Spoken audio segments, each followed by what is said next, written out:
अऊज़ु बिल्लाहि मिनश्शैतानिर्रजीम बिस्मिल्लाहिर्रहमानिर्रहीम अस्सलामु अलैकुम वरहमतुल्लाहि वबरकातुहु व मग़फ़िरतुहु।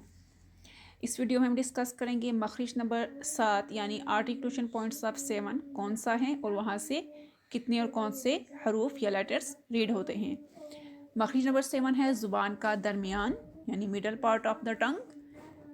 ज़ुबान का दरमियान जब ऊपर के तालु से लगे तो इससे जीम, शीन या अदा होते हैं, यानी middle part of the tongue touch the opposite heart plate.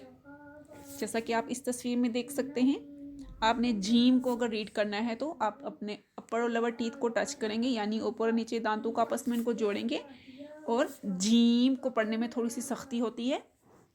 Gym जब आप इसको रीड करेंगे तो आप देख सकते हैं कि ज़ुबान का दरमियान यानी जो ज़ुबान का दरमियान है middle part of the tongue वो ऊपर तालु को यानी हार्ड प्लेट को टच कर रहा है। और जबकि इस तस्वीर में आप देख रहे हैं यहाँ पर आप दांतों को जोड़ेंगे नहीं बल्कि हल्का सा गैप रहेगा दोनों में। और जब आप इसको रीड करेंगे शीन तो आपकी ये पोजीशन मुंह की बनेगी, यानी ज़ुबान का जो दरमियान है वो ऊपर तालु के साथ हार्ड प्लेट के साथ टच होगा और शीन रीड होगा।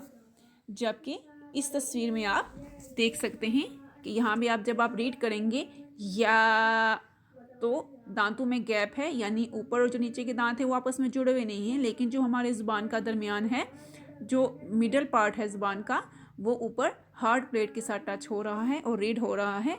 या यहाँ से पढ़ेंगे जीम, शीन, या।